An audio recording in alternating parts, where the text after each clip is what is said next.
rough, but I fucks with you, bro. I should started off rough, but I fucks with you, my I nigga. fuck you heavy, my brother. I appreciate you. Now I feel good though because I feel like, and part of some, if I mix y'all in together, right? Because I rock with three of y'all. I got a good relationship with B Dot. I got a good relationship with Rob Markman and shit. I've interviewed those brothers and done stuff with those brothers in the past.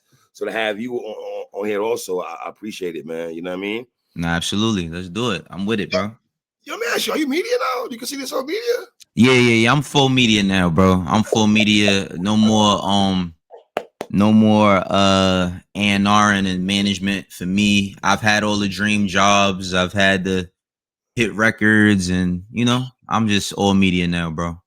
When's the last time? Was it the last 9 to 5 that you had a real 9 to 5 though? Last real 9 to 5 was working at QC. Oh, you mean like outside of music? Outside of the music industry. 2012. Really? Yeah, that's the last time I had an actual job. 2012 is the last job I had. What's the Wayno story? If I can ask you that. Oh man, it depends on what year. I mean, the Wayno music story starts in around 2001. Okay. Working in Pitney Bowes at 825 8th Avenue with Rocafella, Def Jam, Murder Inc., Tough Gong, everything with Universal, UMG. Everybody knows what UMG is now. You know what I mean? But you knew what it was before. I just heard about that shit recently. working in the UMG building, you know what I mean, getting fired from the mailroom, getting a internship at Rocafella, getting a job at Rocafella, Rocafella breaking up, start my own management company.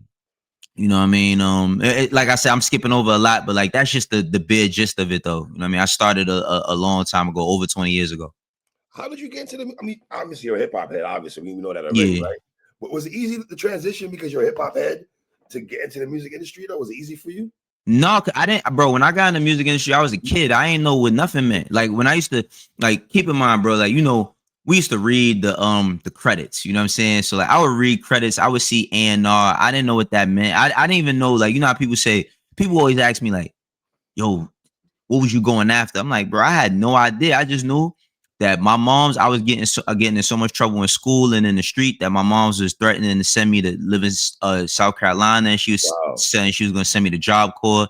And I just, I didn't want to be away from my mom's and my family.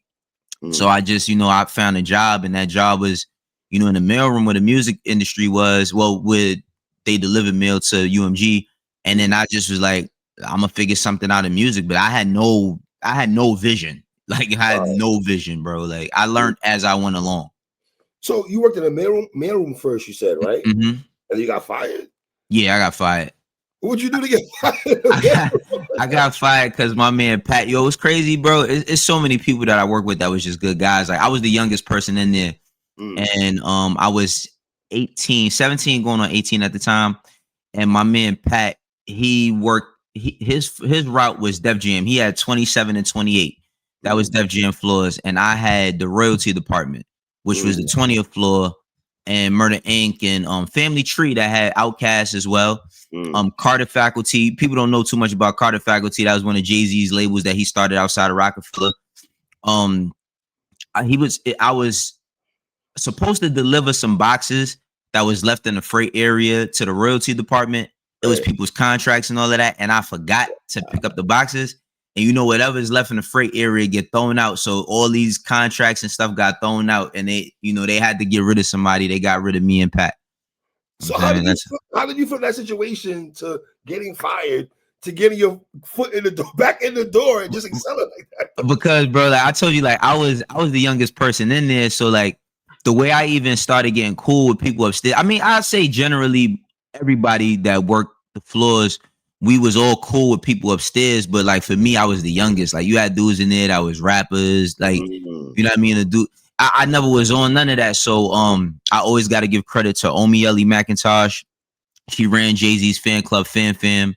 And I had I used to help her after work. You know what I mean? I would get off of work and she'd be like, "Yo, could you help me with bagging up some of the t-shirts we sending out, packing them up?" I'm like, "Yeah." So I would do stuff like that.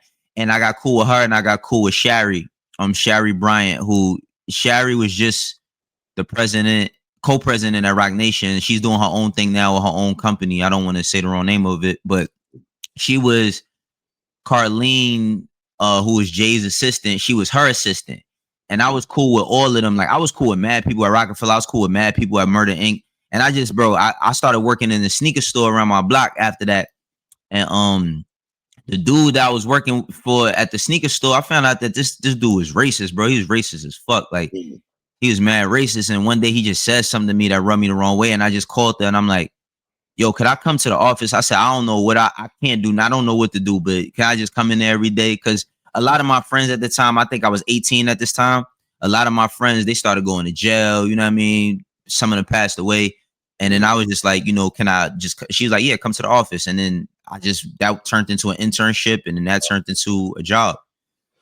Excuse me. Bless you, brother. Thank you. It sounds like you done good in knowing how to mend relationships and have relationships with people. How important is that though in the industry to have a relationship with certain people that can open doors for you and everything like that? That's the most important part, bro, because don't get me wrong, like I just seen my man, he was an intern when I was interning and he was in college. You know what I'm saying? He was in college. I think he might have been the same age as me or a year or two older.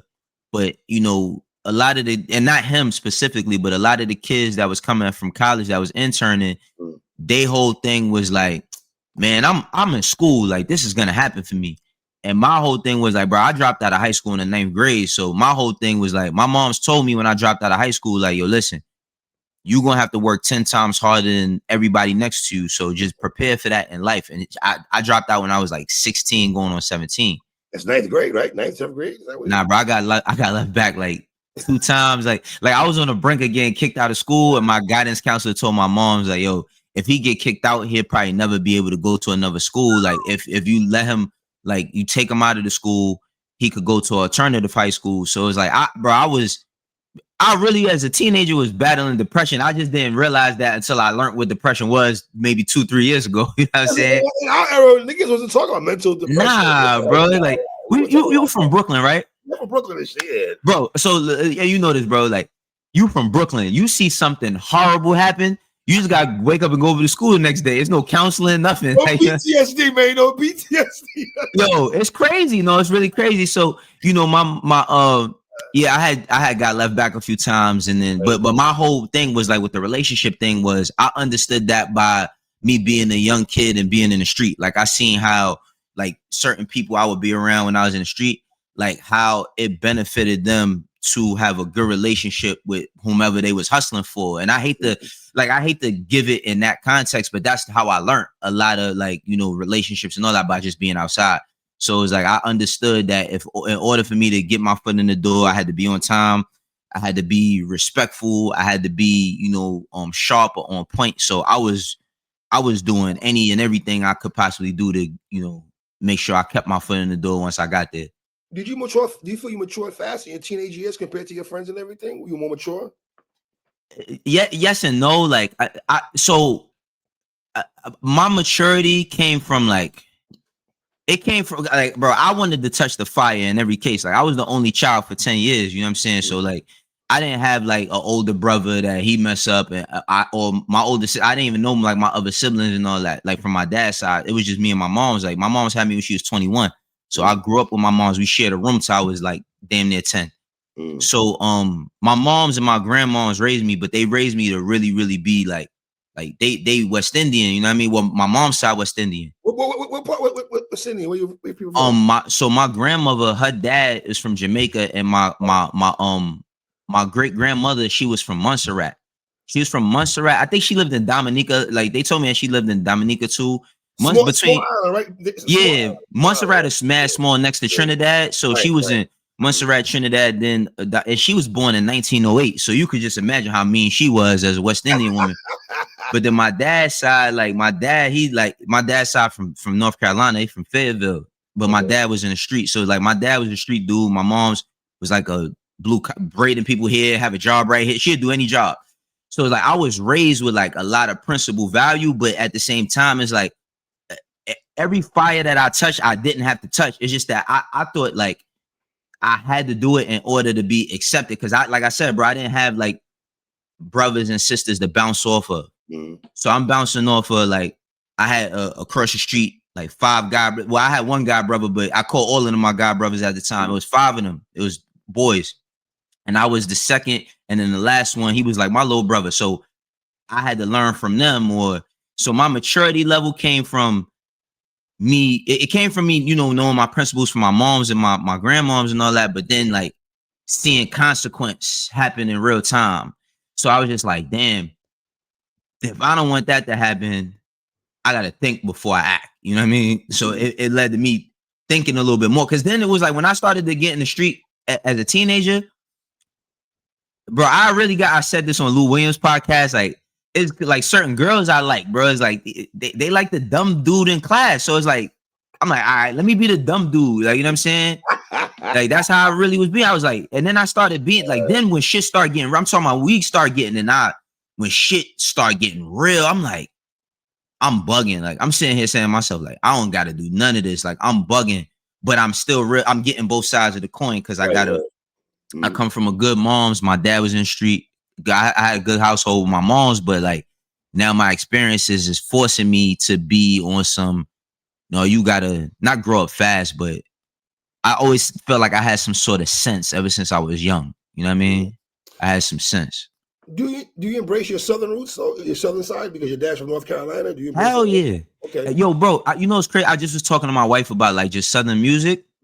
But I was saying like my family's from Fayetteville. You know, that's what like J. Cole from. Yes. But I got one of them families that like they run the town. Like they run, they literally all the part. I remember I told somebody that went to school down there that my family, like my last name Clark. They like Clark's from Fayetteville. I'm like, fuck that mean? Like, you know what I mean? Like, and they telling me like, no, your family, they them niggas down there. Like one of my cousins, he the dude, like the OG that any artist that come through, he the one that booked them. You know what I mean? I only been down there a few times. I want to embrace it a little bit more, but I do live in the South currently. You know what I'm saying? I live in the South. Yeah, I live in Georgia, but I was with the conversation I was having with my wife was like in the South, bro, they really still mad about the Source Awards, bro. Like for real, these niggas 95.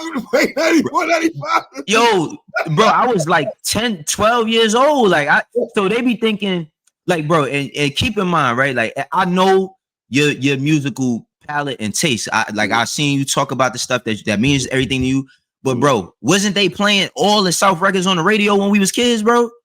They was playing all their records on the radio. They was playing it all on Rap City, on. So we was listening to it. So I think like with the media, they don't mess with the media because the media did them dirty, but they think like everybody's the same person. So I'd be like, bro, that's how I got a good relationship with Birdman, because I was talking to him about Cash Money. She like, nigga, how you know so much about Cash Money? I'm like, nigga, that's my high school years. Like, what? Right. Every day I'm listening to them. But yeah, bro, I embrace it. I want to get more in tune with my family in Fayetteville more. But you know, time is time. For me. So you work in you not work in the mailroom. After that, what's the next venture for you after the mailroom? You're saying in the music industry is what?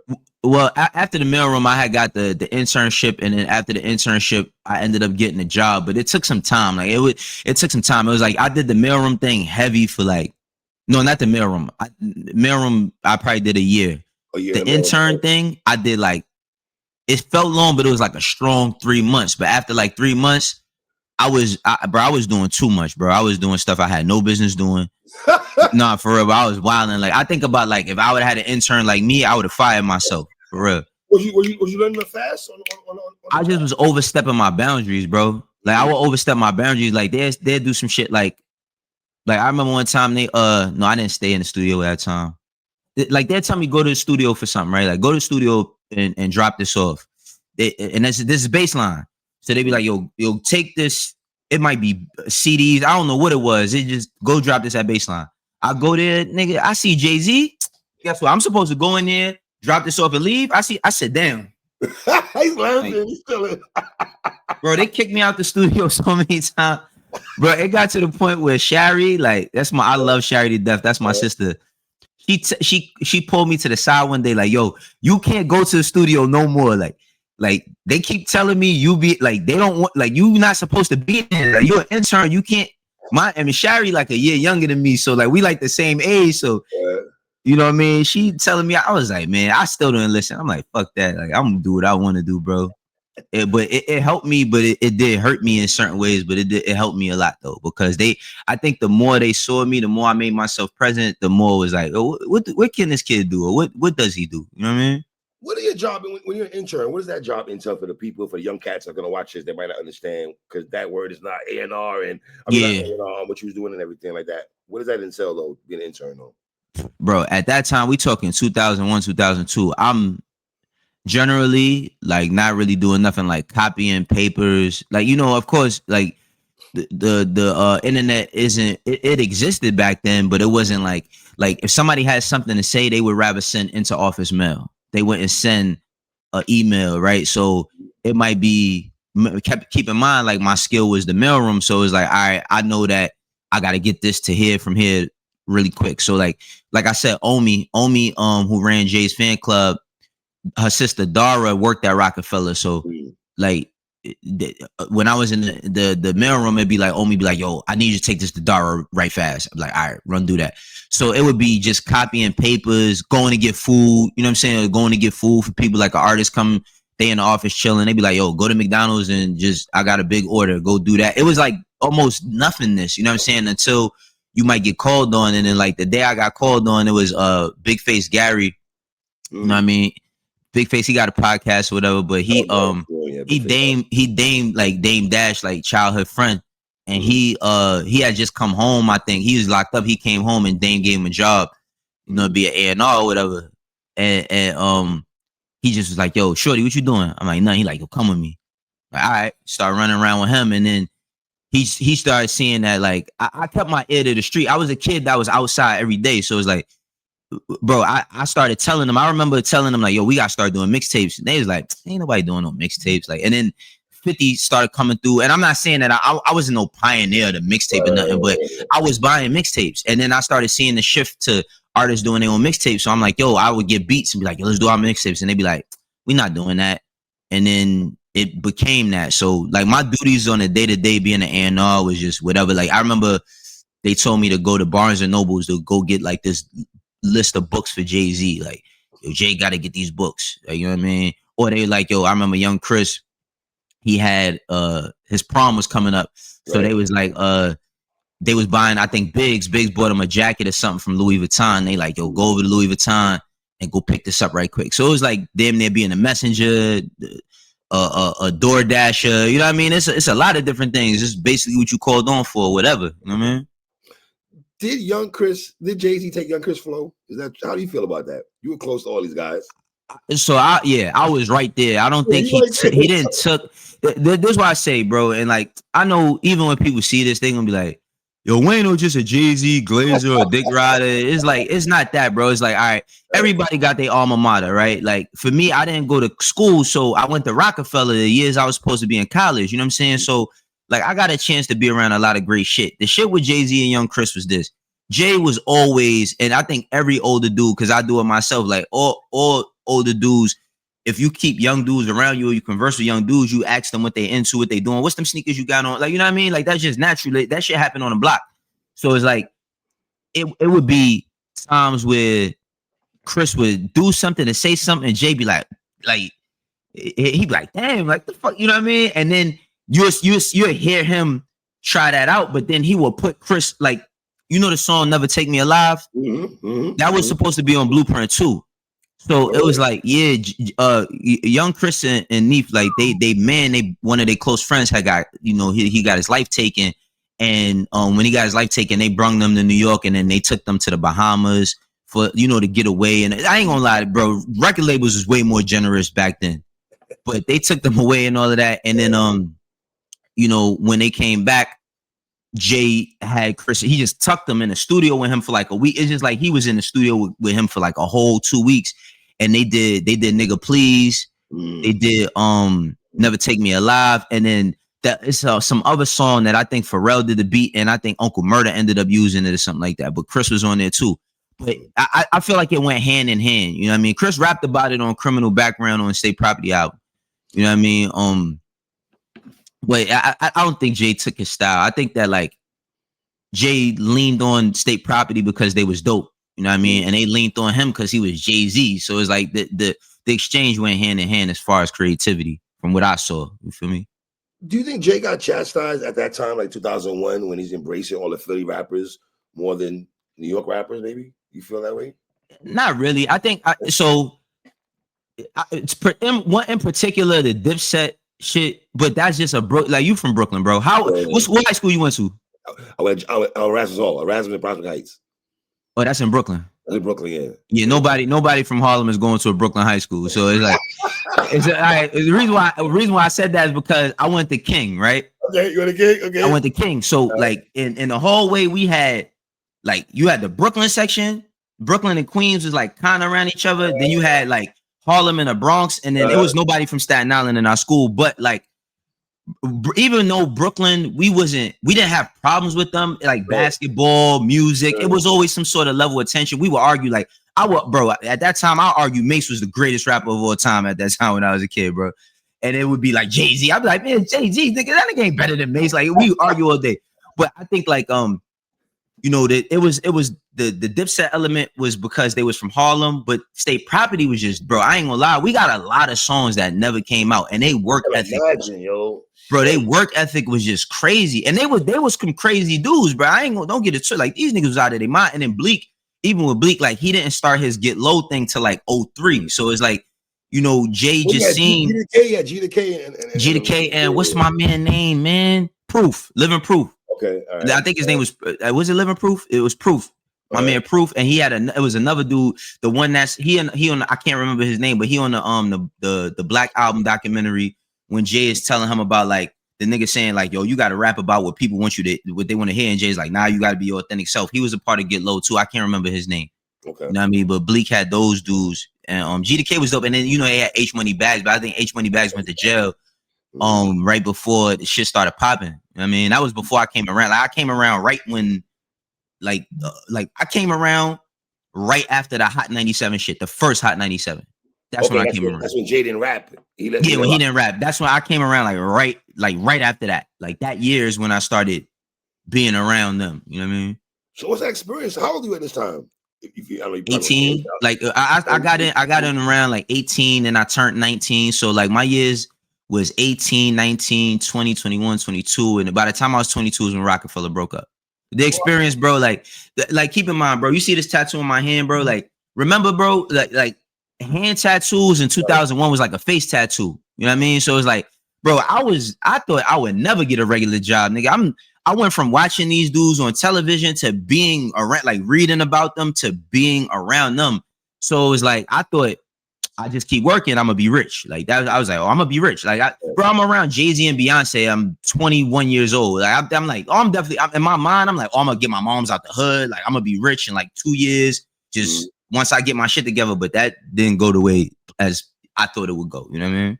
Well, are you on the block? Niggas must have been feeling like you were the man on the block there when you come through. Like, yeah, but I ain't gonna lie though. Like, this nigga, the girls must have loved the shorties must have loved you. Yeah, oh, absolutely, bro. Like, yeah, but you know what it was too though. Like I was really disciplined when I was young, bro. Like, so I kind of, but I was on the block. It was fun because I would always come to the block and like with stories. You know what I'm saying? Like I used to chill. So like the block that I lived on, I chilled on the opposite side of town on the west side. I'm from the east side of Harlem, but I chilled on the west side. And I remember like even with Cam, so I worked for Diplomats for like 3 weeks. You know what I mean? But that was it, 3 weeks. That's it, 3 weeks. Yeah, that was it. It was like 3 weeks to a month. But it was because like Cam, I'll never forget this day, bro. Cam and Jim walked in the office at Rocafella, and they both had like this face on, like they was upset. And he said, like, I was just standing there, I wasn't doing nothing. Cam, look, he's like, yo, shorty. He's like, yo, how much money you make a week at Rocafella? I was like, $200. He's like, I'll give you $400. You come to Diplomats. I was like, all right. I was like, all right. But then, so Cam gave me his number, right? Right. Nigga, I go to my block. I'm telling everybody, like, yo, I got Cam number.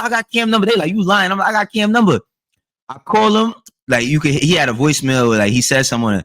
But nothing happened with that shit. The way that I ended up working for Diplomats, though, was my mom's used to work at this nonprofit in the projects, right? Where they used to prepare people for jobs, or they would help people get jobs and shit. And it was some dude that came home from prison, and she helped him get a job. So I used to chill with, bro. I always chill. I don't have like a circle of friends because I moved around a lot when I was young. So I always was cool being kind of by myself. Right. So I used to chill with older niggas that get a lot of money. So there's this one dude I used to chill with. He used to get a lot of money in the street, and he was chilling with this dude that my mom's helped. So he just asking me because he remember from when like he came home. He like, yo, what you been up to? So I'm like, yo, I'm trying to work in music. Right. So I say, yo, Cam said he gonna give me a job. He like, Cam said he gonna give me a job. I'm like, yeah. He like, you lying? I said, I'm dead serious. He like, all right. He called Cam because I had been calling Cam. He wasn't answering. That nigga called Cam. Cam picked up on like the first ring. He like, yo, you met some kid like in the Rocafella office. He got braids. He like, yeah. He like, yo, he like, his mom's looked out for me when I came home, bro. Like whatever you told him you gonna do for him, like do that because his mom's took care of me when I came home. You know what I'm saying? Like she helped me get a job so I wouldn't be on probation and all that shit. I need you to look out for him. He like, all right, maybe a week after that, like somebody called me like, yo, this is such and such. It was some I forgot the girl name, but some Chinese girl that worked for Cam, and she was like, you know, Cam wants you to. My job for Dipset was like, Cam wants you to come to his apartment in Jersey and burn CDs. I was burning like Diplomats Volume 2. That's all I was doing all day, bro. Like for 8 hours a day. Go to his crib. He had like an apartment. I just go there. He had like 5 CD burners in there. I just sit there and just, bro, I was watching TV. Nigga, that nigga was at home. I used to be putting his jewelry on. He'd leave his jewelry. I'd be, nigga, if I had Instagram, I'd have been wilding. You been flexing away.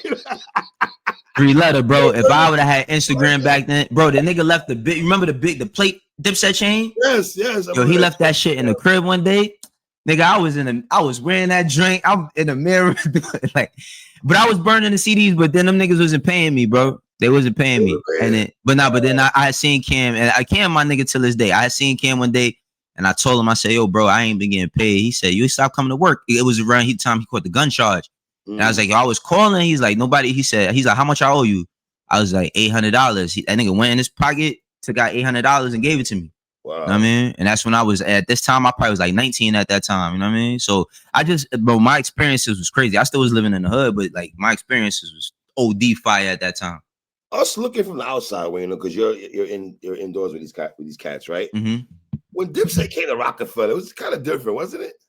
Yeah, it was super different. It's a Bleak and Freeway and the Gunners and all that. And Peter, no, it was. They came with an iron fist almost.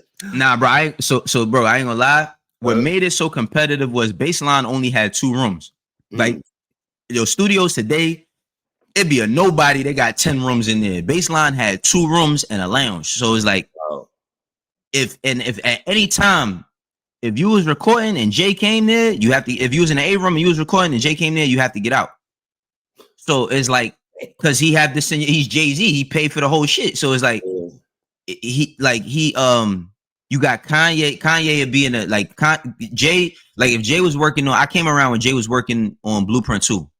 Okay. So like, Just Blaze would be in there every day. Just Blaze in there every day. When he not in there, he would go in the B room and cook up. Kanye come in, he be doing the same thing. And then we had other producers like hip hop. Like, bro, I was taught by the best, bro. Hip hop, Lenny S, Guru, and Shane. Like Shane. Well, I didn't learn nothing from Shane, but Shane was a engineer. He, like, people always talk about Guru a lot because Guru was. I know Guru's name for years. Guru this, Guru that. He is, but Shane was like, they used to call him Bermuda because he was from Bahamas or some shit. Okay. But Shane, like, he held down a lot of shit as far as recording. So think about that. You got Dipset, Jay, Kanye. At the time, Kanye is doing whatever he can at the time when he could rap when he can. But you got 2 rooms, bro. That shit was war in there, but it wasn't bad. Like, it wasn't, nobody was fighting. It would be like, I remember when Young Chris did Tough Love, like Just Blaze just gave him a beat and we was in the B room. You know what I mean? We stayed in the B room all night and then we left.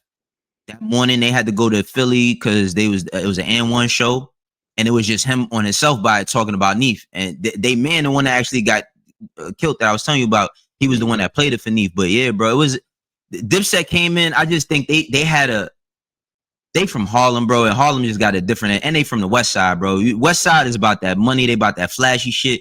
Once they seen that they had a lane, it was up. You know what I mean? It was up. They was not letting up off of nobody. You feel me? Do you feel Jay embraced Cam, even though he jumped on the Welcome to New York song? Do you feel he embraced him?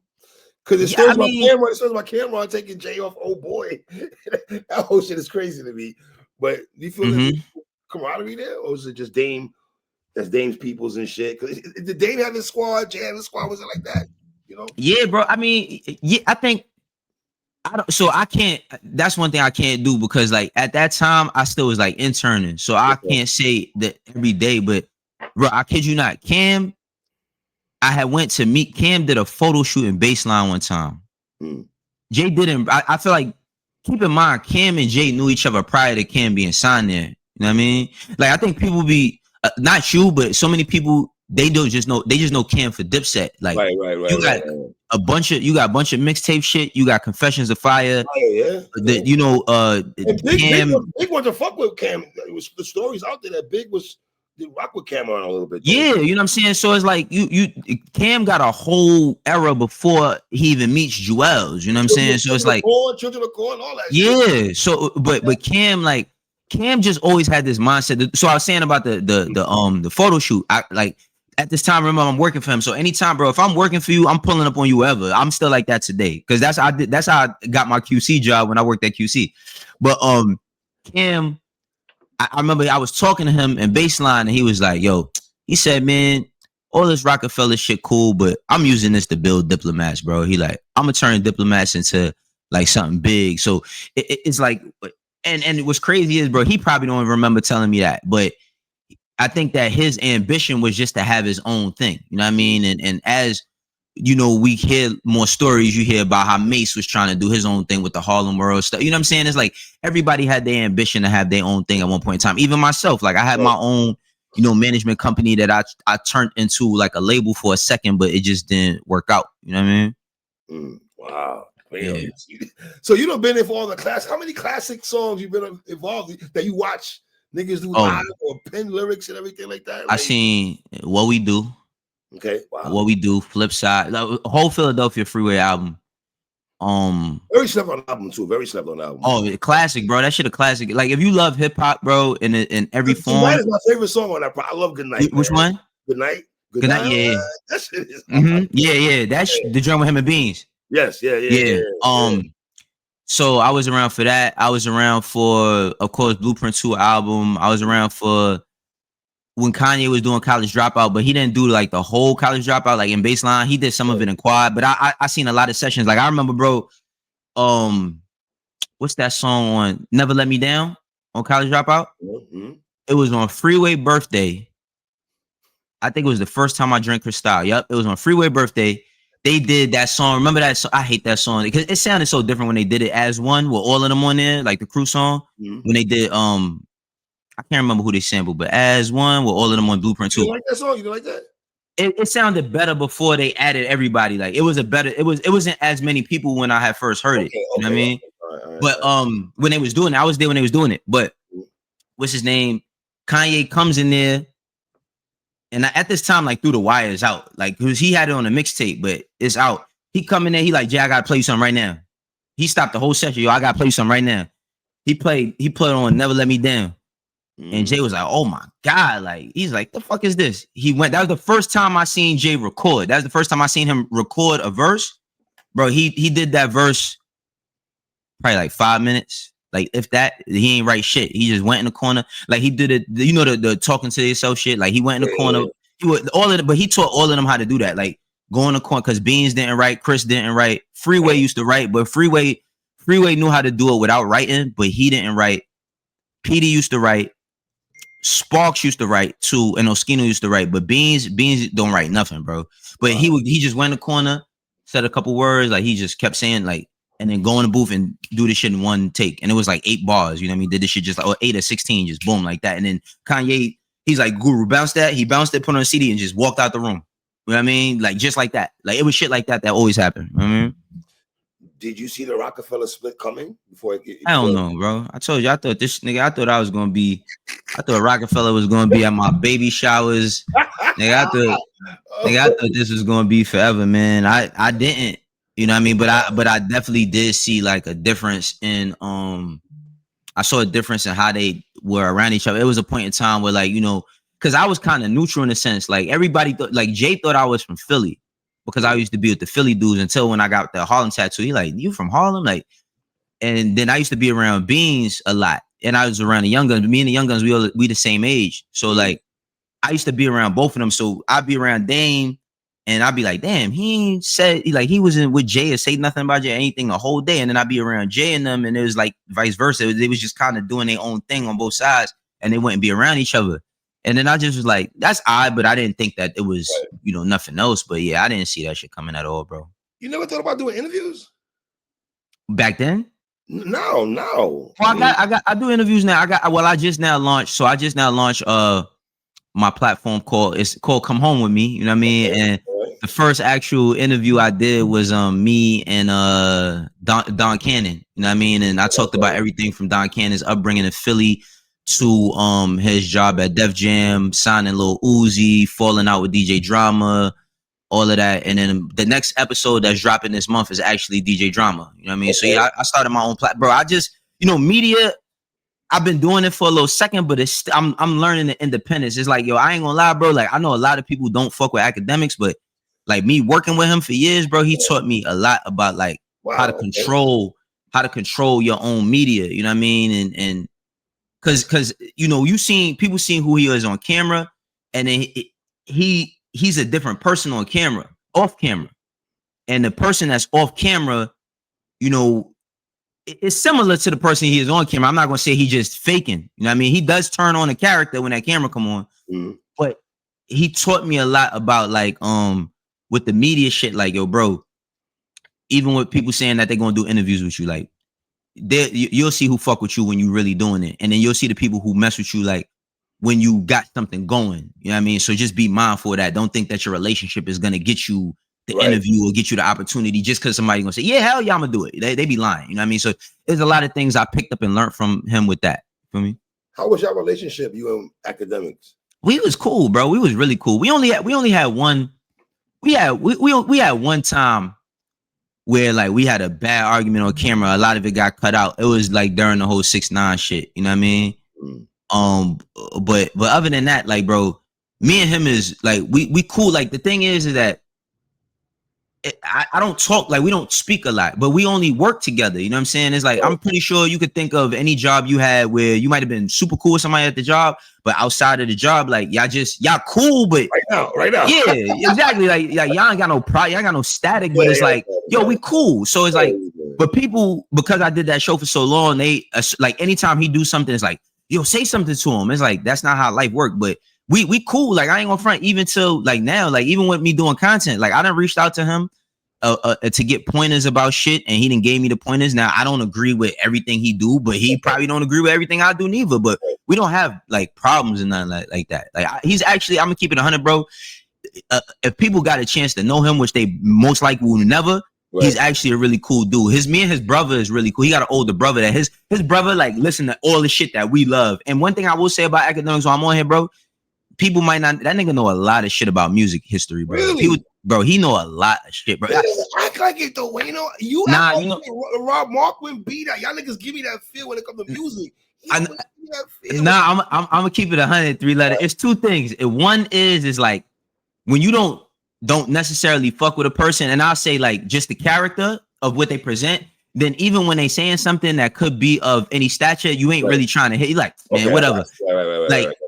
Like we used to have like these off camera like debates about music and shit. I remember one time, bro, he was talking about Game, right? And he was like, yo, Game, bro, his favorite rapper is Nas, bro. Like people don't know that. Like academics, bro. I promise you, bro. Nas. I mean, Drake is his favorite rapper of the time he grew up in. But like, keep in mind, bro, he came to America when he was like 9 years old. Jamaican and shit. Jamaican. So he told me like, bro, I grew like. He came to America when like Nas came out with like I Know I Can't. So like, you know what I mean? Like as a little kid, shit like that is gonna draw you in. You feel me? But he like one day we was talking, that nigga started mentioning Nas songs. I said, what? Then he started talking about Game. He like, nigga, Game. He started saying verses. I'm like, bro, why you don't be like? But he also represents something for what's at the moment, which is his generation. So I get that. You know what I mean? For me, nigga, like think about us, bro. Like we argue about like we could still right now have an argument about a mace or MOP, or you know what I'm saying, because we passionate about that. But like he grew up in this time, so I get why he be on the type of shit he is. But he do know a lot of shit about music. I will give him that. He know a lot of shit about music. For real. How was your time of everyday struggle? How'd you like that? Man, the easiest money I ever made in my life. but I say it's two things, bro. One is, I ain't gonna lie, I wasn't myself on there, bro. Like I really wasn't myself because I thought that I had to be a certain way to be on the show. So I was kind of like, I would give my opinions, but like I also kept in mind that like I'm a behind the scenes music person. So there's certain things that I would hold back on because I'm like, oh, I don't want to. I'm not scared of niggas at all, but it's like I just like I don't want to make somebody feel bad. Like I remember one time, bro, it was Star and at Act. I remember that shit, son. When Star first got there, he was wilding on this nigga. But bro, I love you know it's crazy. I used to wake up early to go to school so I could hear Star in the morning. Like I love Star. You know what I mean? Same shit. So they was talking about Jewels. And it was when Jewels caught the shit in the airport. Remember, he ran out. And I didn't, bro, I swear I didn't understand that. Like, I knew what entertaining is, but I didn't understand that, like, you supposed to crack jokes. You supposed to. Right. So they said some shit about, man, like, Act was like, man, he probably was running out he probably was running out the airport. He was like, the headband was already sideways. The shit probably flipped over. So I was like, shit ain't funny. Like, you know what I mean? I'm like, that ain't funny, nigga. He got kids, nigga. Like, funny, my nigga. But I ain't gonna lie though, bro. Like, if we on the block, we gonna it's funny. Like, you know what I'm saying? But I'm thinking about it being on camera and and I say, but ultimately, Everyday Struggle was great, bro, because I did that. It was a great experience. I met a lot of my favorite artists. I met a lot of artists that I built relationships with over the years. And then also, you know, I was able to segue that into a deal with Amazon right after, bro. Like I did that and then signed the deal with Amazon Music right after that. So it was like it started off my media career. I'm thankful to Nadeska, man. She the one that put me in the game. So for real. What'd you do at Amazon? What'd you do over there? I had my this is the thing, bro. It's crazy, bro. Yo, I had my own show on Amazon, bro. I had billboards in Times Square and everything. The thing with Amazon is, and like, shouts out to Amazon Music though, because I'm doing Camp Flognaw this weekend. You know what I'm saying? I still work with them. They started their hip hop stuff with me, but I think they had a lot of great ideas, but maybe not necessarily the bandwidth, right? Like I was doing I had a show called Connected with Wayno, bro. My first show, I had the Migos on there. You know what I mean? My second show, I had Vince Staples and G Herbo. You know what I mean? It was a good idea, but like I was doing it once a month. Like you can't be consistent in anything in life doing it 12 times a year. You know what I'm saying? So I made good bread. You know what I'm saying? And again, like, you know, Amazon, I showed up a lot for them. We did this series called History in the Making during Black History Month, where I talked with like, you know, artists and creatives. Like I think the kid name is Gunn and Sway Lee. Me and Big Sean had a good conversation. Me and my man Zeke and Barry from Since the 80s, along with Earth Gang. I did a lot of good. My first interview I ever did by myself was with Amazon Music, and it was with Gunna. I interviewed Nas by myself. You know what I mean? Like, and it was really dope because, you know, I worked with Nas when I managed Dave East. You know what I'm saying? So you know, it was. That's a fact, son. Bro, yeah, and it was crazy because like when I was managing East, we was around Nas. I'm talking about, bro, we was around Nas a lot, and like it was so funny. Like when Nas popped up on the screen and he seen me, he just started cracking up, and he was like, "Damn," he like Wayno, man, it's good to see you. Like he was just excited because, you know, it was this one time, and I think he'd be comfortable with me saying this. We was in Miami. And this is, you know, during the time that me managing East and all of that. And we in a club, and we with Nas, Nori, I think Diddy was there. It was a dope club night. You know what I mean? We out, bro. I'm smoking cigars. I don't even smoke nothing, bro. We having a good time. And Nas pulled me and Dave to the side. Right. And he pulled us to the side and he said, "Yo, I want to let y'all niggas know, man, that I'm fans of y'all." And we both was like, "What?"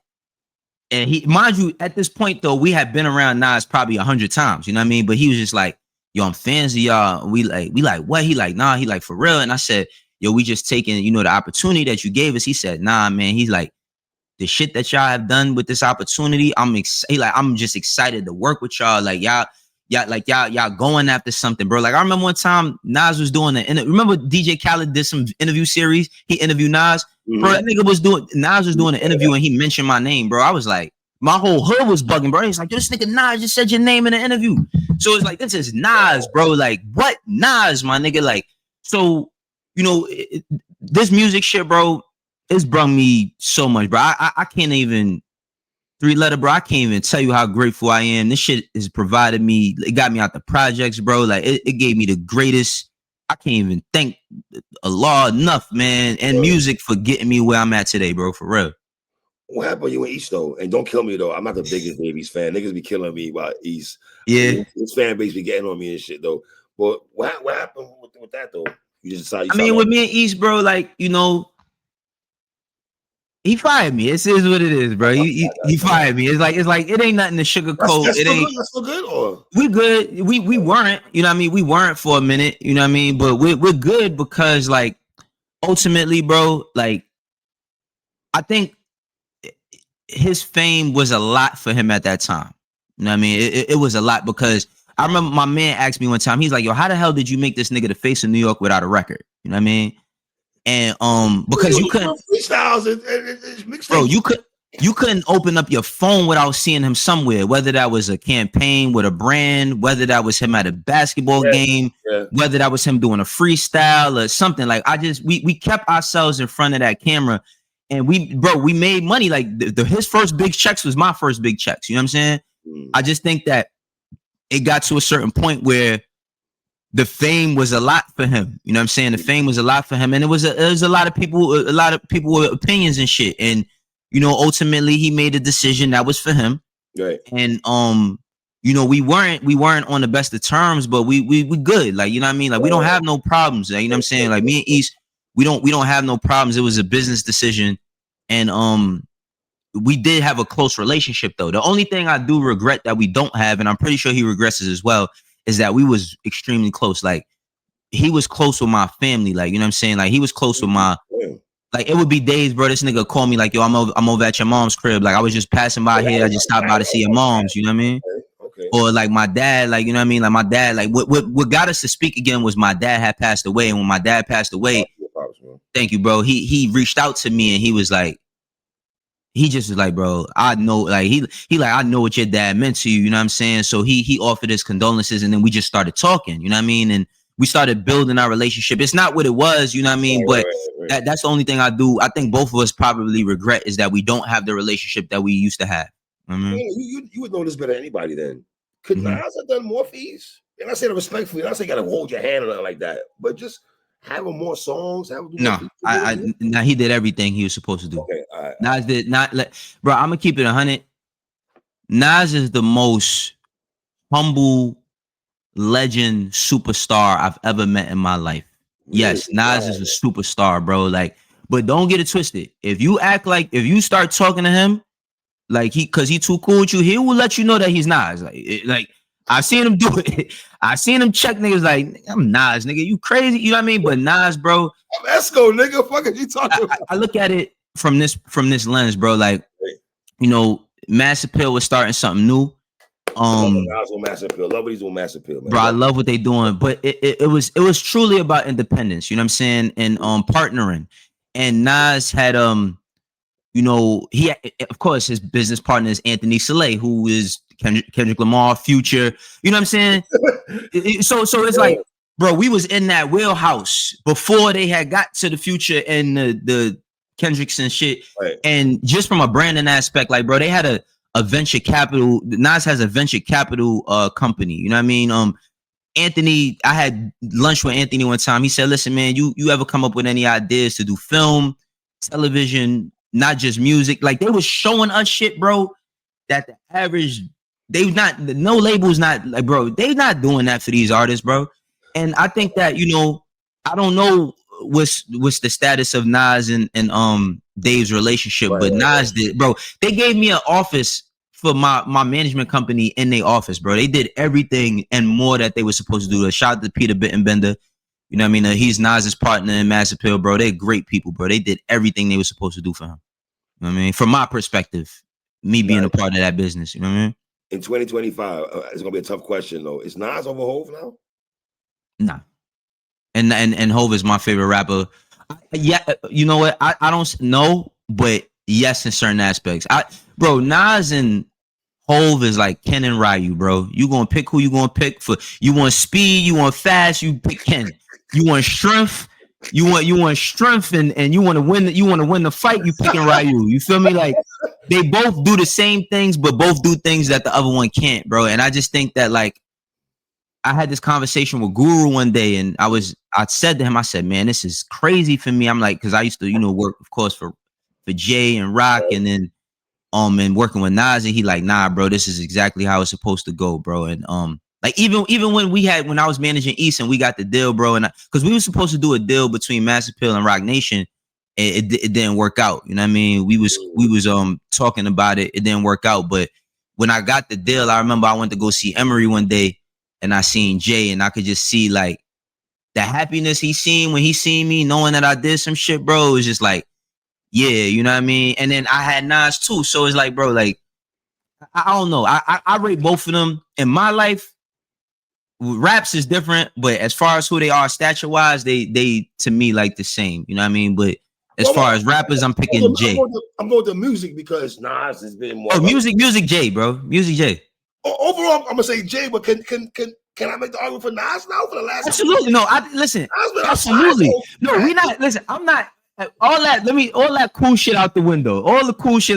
We on the block right now. We're on the block right now. All that cool shit out the window, bro. Nas has showed. I think what Nas has done over this past year, rapping wise, has shown that, bro. If you're an artist, you better be looking forward to getting older. Now, I mean, you better be looking forward to getting older because do you think artists feel the way what you just said, Wayno? Do you think artists have that in their mindset though? No, they mindset is I gotta grab everything I can now because it's gonna be over one day. Like they don't. Most of them, like most of the younger artists, and I know this because, like, bro, like when I worked at QC and just signing artists over there and trying to sign artists, like they don't have like a lot of foresight for themselves of doing this shit for 10, 20 years and then changing. Like bro, I kid you not. You know who does it? Like Yachty, bro. Yachty, okay. Bro, if niggas don't, you can hate him as a artist, whatever. Right. His mind, as far as like where he wants to see himself and transition into different things and all of that. And I'll even go to give him a credit as far as being an artist because he pens for people. You know what I mean? And he's able to like creatively put shit together. Like that's another aspect of the game that I think we take for granted because, the consumer take for granted because they don't get a chance to see that. So it's like, even when we talking about a Jay or Nas, man, like the creativity that happens in that room in order to make your favorite song is a lot. You feel me? So it's like, you got to get these, but a lot of these artists, they don't see that for themselves, bro. I mean, I saw your blog this morning about Max B, about do's and don'ts and everything like that. Yeah. Good suggestions. Yeah. And everything like that. Is he gonna translate? Do you feel that his music gonna translate 2025 going into 2026? Do you feel that way? Yes. Okay. As long as he does what he does, right? Like I think that like Drake gets me and Drake got a weird relationship, but like Drake gets a lot of flack for not like necessarily growing up, right? Mm-hmm. But like we don't want all of our artists to grow up essentially. Like I think because people even gave the Pusha T shit, right? Or like Jeezy, like I'm gonna keep it 100, bro. I know Jeezy don't sell coke. We know he don't sell coke. But if Jeezy start dropping bars of coke, we're not gonna complain. You know what I'm saying? Like we're not like, oh Jeezy, please, man. I was hustling 20 something years ago. I don't want to hear this. Nah, we want to hear that from him. Right. I think like in the case of Max B, like he has to do what he's always done. Like Max B's whole lore was his bravado, his shit popping, his. If you talk about bar, like is Max B the best rapper? No, I don't think he's the best rapper, but he's a vibe though. He's a vibe. That melody, man. You throw that shit on, and you just got your car washed. You know what I mean? Like you got on a fly outfit. He gonna make you have some sort of atmosphere. So I think like even with our artists getting older, we gotta allow them to like. Now, don't get me wrong. It's certain shit we don't want to hear, but like we gotta allow them to give us what we love them for. Because at the point where they can't do it anymore, we complaining. You know what I mean? It's funny you said that, right? Because I feel that way about Banks. When I heard you talking, Banks popped in my head because I feel like Banks' music has got very introspective. He's not saying bars anymore, like walk into the hotel with the condom on and everything. He ain't talking bars like that no more. He's talking about his children, life experiences, and shit like that. Banks' content has changed tremendously. Yo, I'm happy you said that, bro, because I think like that's what makes this Clips album so special to me. That's what makes the Clips album so special to me, because the Clips album is about perspective, right? It's like same thing with them. It's like people still like, because the people who don't listen to the Clips, they think that Let God Sort Them Out has a bunch of it's just all drugs. It's not. Nothing like that at all. Bro, it's an evolution of 2002. It's of Lord Willing. It's an evolution of 05 when the Mr. Me Too's, and it's an evolution of like, they still talking fly shit. Like, you know what I mean? They still making you see color. They still talking fly shit, but it's just a certain level of taste. And like, that's another person I spent a lot of time around, Pusha T, bro. Like Pusha T, his whole thing is as being an artist, and I'm just speaking from my perspective. I'm not speaking for him. So people who try to clip it, it's not that. It's being a man, and you know what I mean, talking about what men do on every level. You know what I mean? Whether that's how you get dressed, whether that's how you handle your peoples from corporate to the street. Right. And I think that as we get older, like even with Banks, like, I do want to know about how you feel about your daughter, because I got two of them. You know what I'm saying? Like, I do want to know about how you feel about your growth, or even if I wouldn't be mad to hear Banks say something about his health, because that's one of the biggest things in my life right now. Like, bro, I put up, you seen the clips I was doing on IG with the verses and all of that. I watched that. I saw them. So I said, like with Styles P, I said, man, it's time for another Ghost in the Shell or Ghost in the Machine. And he responded and said, yo, bro, I was in a different head. Right. But I think that there is an evolution. I feel like the beats, like a certain level of that beat can still exist, and the rhymes can still exist, but the bars will evolve. Like, I literally went to the farmer's market, bought me some wheatgrass, used it to make a juice, and planted it in a pot, and been growing my own wheatgrass since then. If Styles was rapping about that, I wouldn't be mad. Right. You know what I'm saying? So I think like as the times go on, your audience grows with you. And I don't mind hearing Styles P say he want to knock somebody out either. Like I don't mind, bro. Like, you feel me? I saw Max saying that. I saw a clip today. I don't know if you saw this. He's in the studio with Kurt Cobain, I believe. He's working with Kurt right now. Cash Cobain. Pardon, Wild Wilder, right? Yeah, that was crazy. But I'm showing my age, my bad. Nah. If he was in there with Kurt Cobain, it'd be bad. But I think I like that. You know what I'm saying? I like that because like even with Cash Cobain in them, bro, I ain't gonna lie, bro. We be giving these kids too much of a hard time, man. Like we be giving these, and I'm not just gonna call them kids. I just say younger people. We give them a lot of a hard time. And some of them is whack. Let's not front. A lot of these niggas is trash. But I like Cash Cobain, Child Lee. Like I like those brothers. Vontae the singer. I like them because like, you know, if we were, you know, the teenagers or in our 20s at this time in New York City, and I ain't lived in New York for a minute, but if we was in New York experiencing what was going on, that's what would be what we were listening to. That is a soundtrack to our lives. Like I was having a conversation with Mav Hoffa. And Mav said, he said it wasn't how it was in no New York classics. And I said, brother, Artist by A Boogie is a classic. That first mixtape he made, I said, because he had gangsters, kids, everybody in New York City, not just New York City, around the globe, you know what I mean? But specifically for our town, right? I think everybody, when they don't understand the beat, they like, it's some South shit. And it don't. Like you can bring up A Boogie beats and nobody in the South got the same beats as him. But they regulated to the South because they don't understand. And they're like, that is a soundtrack of New York City. That is the evolution of New York City during that blog era, during that streaming era. And he did something that matters. And it's about to be their 10-year anniversary next year. We need to be holding that shit high because it's New York. He's a Bronx dude. It's a Bronx label, Bronx dudes that made a classic body of work that means something 10 years later. We need to be holding it. And if he's going to get in with Cash Cobain and them, much love. You know what I mean? Because that's going to be fire. I think he can't go wrong with that.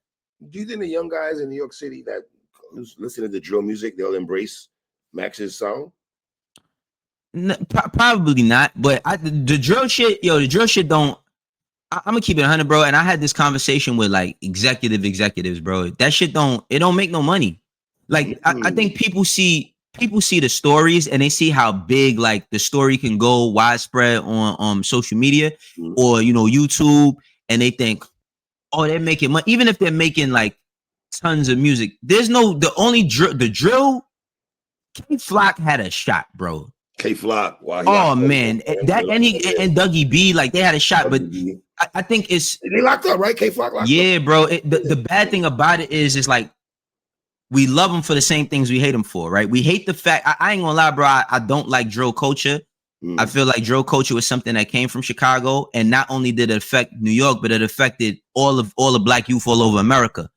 And because I was talking to a kid from down south that played me some music from Atlanta, and I said, bro, the Atlanta niggas I grew up on, they knew how to party, and they were street dudes. Like, y'all don't party? Like everything is just spinning and hats and it's affected these kids. And I think for the most part, the drill movement, like I like Kyle Rich and them though. Like I like 41. Okay. Like I think they make dope like party records. You know what I'm saying? Because I do have kids and they throw some shit on. I was like, oh, all right, you know what I mean? Yeah. But I the drill stuff, man, I would like to see the drill culture come to an end because, bro, wow. When we was growing up, right? It ain't like, bro, you from Brooklyn, I'm from the Bronx and Harlem. Right. You know what I mean? It ain't like violence didn't always exist. But when was the violence so vile and so disrespectful and so deep where me and you from an era like this, if niggas had beef with a nigga across the street and he was walking with his girl or his seed, niggas should be like, yo, you lucky with your girl and your baby, my nigga. We gonna get you and shit like that. Niggas gonna let you facts. Facts. Now because I think the story is more like, because a lot of these kids aren't artists, bro, and some of them I ain't gonna lie.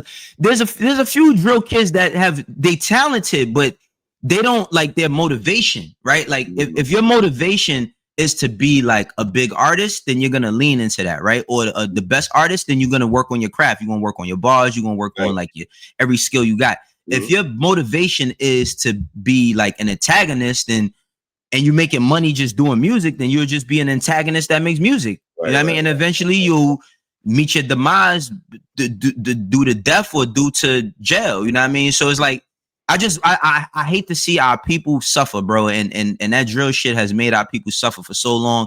And it's not just the kids, it's not just the rappers, it's the people in our community, the women, you know what I mean? The women, the children in our community. Is so much bad that happens. And don't get me twisted, you did give a good analogy, but they were still giving it up crazy back then when we was young as well. But I just feel like it's just an amplified level of it, and I want to see it stop. You know what I mean? I want to see it stop. So, album of the year is Clips. Clips, let God sort them out. I think Clips, let God sort, but I think that Life is Beautiful by Larry June and Larry June and 2 Chainz got skipped over. You know what I mean? Everybody knows 2 Chainz for his records and all that, but he really, really cared about like putting them bars together and saying shit that mattered on that album. I felt like it should have been nominated for a Grammy. I gotta give like, I wouldn't say album of the year, but Ghostface. I like Supreme Clientele too. I wouldn't call it Supreme Clientele too. I don't think you should have called that either, though. Yeah, I wouldn't call it Supreme Clientele too, but it is a really, really good album. Yes, it's a good album. Freddie Gibbs, Alfredo too. Gibbs is fire. Yeah, man. Jid, you know what I mean? God Does Like Ugly is a good album. Yo, we got a lot of good hip hop over this past year. You know what's crazy? Even and I know a lot of people might not be into Tyler the Creator, but like what he did with Let's Tap That Glass, like Don't Tap the Glass. It's not necessarily a rap album, but it has a lot of hip hop elements, like from him wearing the gazelles with the shirt off with the gold chain. You know what I mean? Some of the break beats that he has on there, the tempos of the records. It might not be.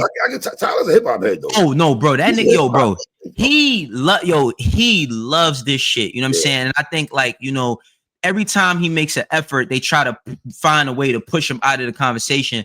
But even with Don't Tap That Glass, you know what I mean? It's a good album. You know what I mean? Chromacopia last year, I know it's nominated for next year, but that was a good album that's shown his range of depth. I even even Glorilla, it got nominated for a Grammy. I ain't gonna lie, 3. I don't listen to other than maybe Rhapsody and a few others. Like I love rap. Like I love Rhapsody. I like Rhapsody and Shay Noah. Shay Noah, I love Shay Noah. She's very, very dope.